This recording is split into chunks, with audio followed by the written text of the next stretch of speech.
सहज मार्ग कहता है कि यह बस यह प्राणाहुति शक्ति जो गुरु में रहती है, उसके बिना आप आध्यात्म की ऊंची सीढ़ियां नहीं पहुंच सकते, चढ़ सकते। क्योंकि योग शास्त्र में यह कहा गया है कि जब हम आगे जाते हैं तो हम फिसल कर वापस आते हैं। तो फिसलन का मार्ग है यह, ऐसा कहा गया है। अलब्ध भूमिकत्व और अनवस्थितत्व, यह दो सीढ़ियां ऐसी हैं, दो। हमको आगे की भूमिका प्राप्त नहीं होती और वह कदाचित प्राप्त भी हुआ तो हम वहां ठहर नहीं सकते, फिर फिसल कर वापस आ जाते हैं खिसक कर। इसके लिए क्या चाहिए, क्या करना चाहिए? केवल गुरु की शक्ति, प्राणाहुति की शक्ति ही उसको आगे ढकेल सकती है, तब तक वह आगे नहीं जाता। आपने रामकृष्ण परमहंस का चरित्र पढ़ा होगा। रामकृष्ण परमहंस ने ये जो काली माता की पूजा करते थे, वो निर्गुण में जाना चाहा वो उन्होंने, लेकिन उनको साध्य नहीं हुआ। जब तक तोतापुरी आकर उनको निर्विकल्प समाधि नहीं सिखाया, तब तक उनको निर्गुण का ध्यान नहीं कर सके। तो उन्होंने बहुत कोशिश की कि निर्गुण में जाएं, लेकिन फिर भी काली माता की मूर्ति उनके सामने आती थी, आंखों के सामने। तो तोतापुरी जब तक नहीं आया, तब तक यही चलता रहा। और तोतापुरी ने कहा कि देखो, तुमको निर्गुण में जाना ही होगा, अन्यथा तुम्हारी प्रगति नहीं होगी। तो उन्होंने ध्यान लगा कर बैठा, तोतापुरी सामने खड़ा था, तो आंखें बंद की उन्होंने। अच्छा, क्या दिखता है तुमको? अभी गहराई में जाओ, गहराई में जाओ। तो वह गहराई में उतरे, फिर भी उनको मैं काली माता की मूर्ति को नहीं हटा सकता। वो जो खुद ब खुद आ रही है मेरे मन सामने, मैं कैसे हटाऊं उसे? तो तोतापुरी को बहुत गुस्सा आया। उसने इधर उधर देखा तो एक कांच का टुकड़ा पड़ा था, उसी को हाथ में लेकर यहाँ भ्रूमध्य में उसको चुभाया। यहाँ तुम ध्यान लगाओ। इसको आज्ञा चक्र कहा गया है कुंडलिनी योग में। यह आज्ञा चक्र बहुत शक्ति केंद्र है यह, इसमें तुम ध्यान लगाओ। तो बिल्कुल जब वह उसको चुभो दिया कांच के टुकड़े से, तो एकदम उनका मन जो है ऊपर उड़ा और निर्विकल्प में वह लीन हो गया। निर्विकल्प और निराकार में वह लीन हो गया उनका मन। तो देखा तोतापुरी ने, बस उनको निर्विकल्प समाधि लगी। तो बैठा हुआ घंटा, 2 घंटा, 3 घंटे, 4 घंटे बीत गए, वो तो निर्विकल्प समाधि उतरी ही नहीं। तो बोला, अच्छा, यह तो मैंने जिसको सीखने के लिए 40 बरस तपस्या की, यह तो कुछ मिनटों में सीखा है। बहुत आश्चर्य हुआ उनको। और उन्होंने क्या किया, उसको ताला लगा दिया बाहर से कुंडी लगाई, वो इसके लिए दरवाजा लगा लिया और घूमने फिरने चले गए। जब शाम हुई फिर आए, उसको खोल कर देखते हैं तो वैसे ही बैठे हैं निर्विकल्प समाधि में। उनको बहुत आश्चर्य हुआ। 3 दिन तक बैठे और तीसरे दिन उसको ऐसे मार कर उनको नीचे लाना पड़ा।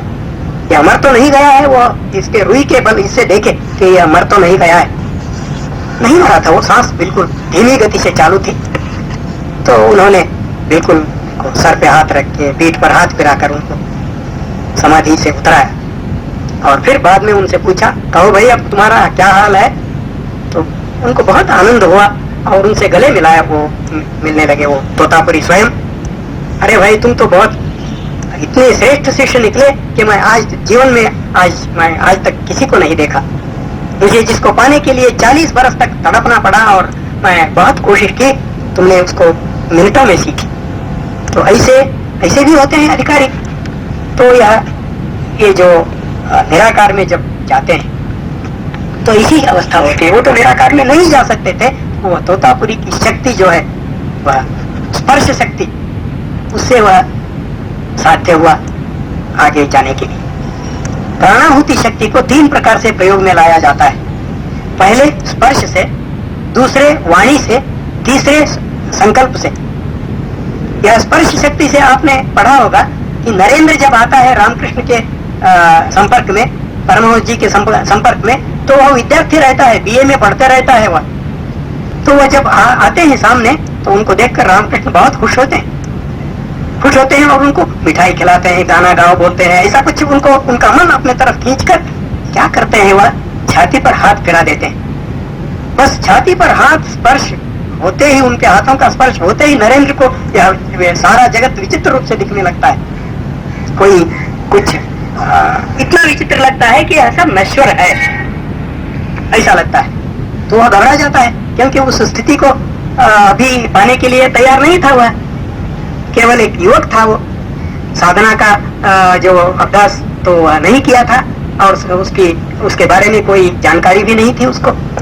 अंत में क्या होता है, जब उनका निर्याण समय आता है, तो रामकृष्ण नरेंद्र को बुलाकर सामने बैठाकर उनकी सारी शक्ति, आध्यात्मिक कमाई उनमें संचार कर देते हैं प्राणाहुति द्वारा।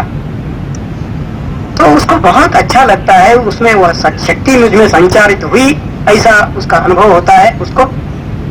तो बस रामकृष्ण रोने लगते हैं कि मेरी आज तक की कमाई मैं तुमको देकर आज मैं केवल भिक्षुक बन गया, भिखारी बन गया। रोने लगते हैं बालक जैसे। संतों का मन ऐसा ही रहता है, बालक जैसे रहता है, बहुत मुग्ध होते हैं वह। तो तब से क्या हुआ, विवेकानंद जी क्या किए दुनिया में, वह सारी दुनिया जानती है, मुझे कहने का कोई कहने की आवश्यकता नहीं है। मैं सिर्फ यह इसलिए कह रहा हूं कि प्राणाहुति संकल्प के द्वारा भी की जा सकती है, दी जा सकती है। यह संकल्प के द्वारा ही रामकृष्ण ने विवेकानंद को प्रदान किया, उनमें संचारित किया। और गीता उपदेश कैसा हुआ? गीता का उपदेश हमारे बाबूजी महाराज कहते हैं कि गीता का उपदेश भी लगभग ऐसा ही हुआ। वो तो योगी थे, श्री कृष्ण योग शक्ति से उनको प्राणाहुति का संचरण किया होगा, और अर्जुन को अपने कर्तव्य का भान हुआ होगा। और बाद में जो कुछ भी लिखा गया है वह विस्तार, गीता का विस्तार रूप होगा, ऐसा कहा था। व्यासेन ग्रथिताम पुराण मुनिना, ऐसा कहा गया है गीता न्यास में। तो व्यास जो है वह लिखे, बाद में ग्रंथ रूप उसको दिया गया है। हो सकता है ऐसा, इसको हम अनुचित भी नहीं कहेंगे या असाध्य भी नहीं कहेंगे, ऐसा हो सकता है या बिल्कुल संभव है।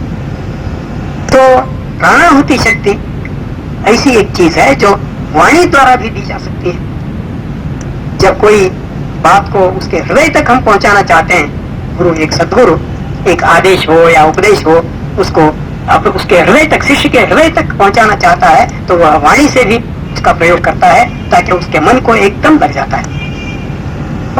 तीनों तरह से, तीनों प्रकार से इस प्राणाहुति शक्ति का प्रयोग किया जाता है। हमारे सहज मार्ग साधना में इन तीनों का प्रयोग किया जाता है। बाबूजी महाराज तीनों प्रकार से प्राणाहुति देते थे, और वह तो कुछ विचित्र अनुभव होता था उसका, बहुत आनंदमय अनुभव होता था। अभी भी सहस्त्र संख्या में जो अभ्यासी हैं उनका नित्य का अनुभव है।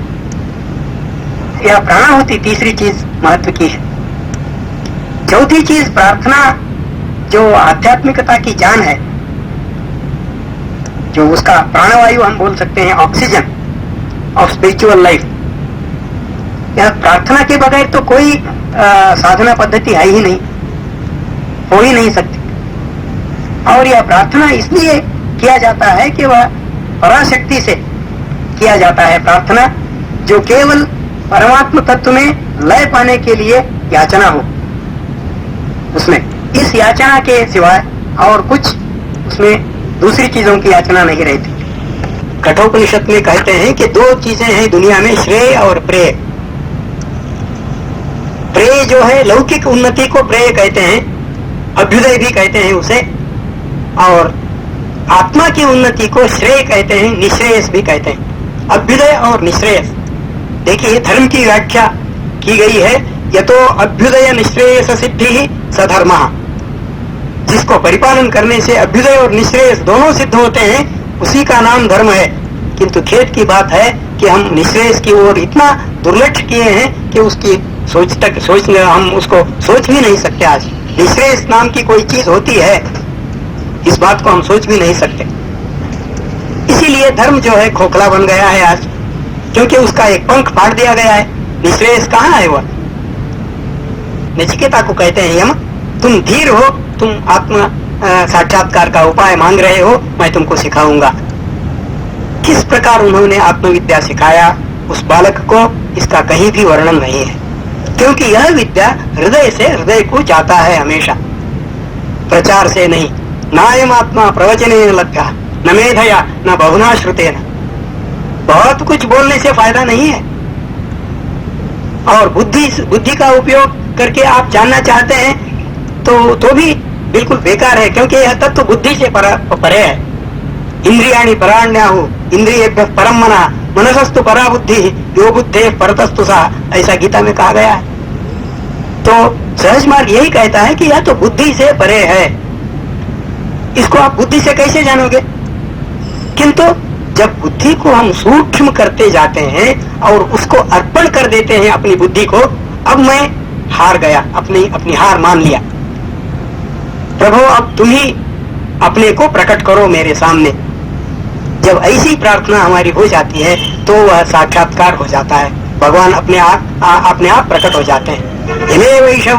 तेन लभ्या, ऐसा कहती है उपनिषद। जिस पर कृपा होती है उसी को यह तत्व प्रकट होता है। तो सहज मार्ग यही कहता है कि देखो, इस गुरु की कृपा तुम पर अगर नहीं होगी तो तुम वहां तक नहीं पहुंच पाओगे। तो सहज मार्ग किसी के खिलाफ नहीं है, किसी साधना पद्धति के विरुद्ध नहीं है। आपको आश्चर्य होगा कि सहज मार्ग में हिंदू ही नहीं है, मुसलमान है, पारसी है, बौद्ध है, जैन है, क्रिश्चियन है, सारे यूरोप भर में, अमेरिका में इसके केंद्र हैं, आजकल रशिया में केंद्र हैं। देखिए उनकी खोज कैसी है। यह श्रद्धा जो है बहुत महत्व की चीज है। गीता में श्रद्धा का बहुत गुणगान किया गया है। श्रद्धा मयोयम पुरुषः यो है श्रद्धा सएव सः। जो श्रद्धा का एक श्रद्धा की गठड़ी है आदमी, और जिसमें जो श्रद्धा रहती है उसी तरह बन जाता है। तड़प रही है दुनिया शांति के लिए, कुछ बनने के लिए, किंतु यह सभी उपाय जो आज तक हमें उपलब्ध हो गए हैं, शांति का कुछ भरोसा नहीं दिला रहे। बिल्कुल अशांत हैं हम समझते हैं कि संपत्ति से हमारा कल्याण होगा, हमें सुख मिलेगा। क्या अमेरिका में संपत्ति नहीं है, यूरोप में नहीं है? फिर वो क्यों भाग के आते हैं इधर? उनको क्या पड़ी है, क्या जरूरत है? संपत्ति से वे संतुष्ट नहीं है, संपत्ति उनको सुख नहीं दिला सकती। तो संपत्ति ही कुछ सुविधाएं दिला सकती है। संपत्ति, धन से हम सुविधाएं खरीद सकते हैं, पलंग खरीद सकते हैं, लेकिन नींद नहीं खरीद सकते। बहुत सी सुविधाओं में रहते हुए भी हम बेचैन रहते हैं। किस लिए? सुख तो मन की चीज है, मन में ही पाई जाती है, बाहर की वस्तुओं में नहीं। इसीलिए हृदय में ही हमें डूबना चाहिए। हृदय को केंद्र बनाकर हम ध्यान इसीलिए करते हैं। हृदय में भगवान का एक दैवी प्रकाश, ईश्वरीय प्रकाश है, विद्यमान है, ऐसा समझकर हम ध्यान करते हैं। तो इससे इतना फायदा होता है, मैं कहना नहीं चाहता, आप करके देखिए, डू एंड फील, ऐसा बाबूजी हमेशा कहते थे। इसमें न कुछ लेना देना का सवाल नहीं है, न आदमी जो है बिल्कुल सरल मार्ग पर 10 नियम है, जो पुराने नियम है वो, उसमें कोई तब्दीली नहीं की गई, परिवर्तन नहीं किया गया, जो किंतु वह इतने गतिशील हैं कि हमारे गुरु महाराज या अपनी प्राणाहुति शक्ति से उन पर लगा, यानी आपको व्यवहार में लाने के लिए विवश कर देते हैं। तो यह तो बिल्कुल वही पुराना मार्ग है, कोई परिवर्तन नहीं। परिवर्तन अवश्य है, इतना मात्र है कि यह आजकल की परिस्थिति बदल गई है, अपना जीवन क्रम बदल गया है, उसी के अनुसार इसको सरल किया गया है, बस।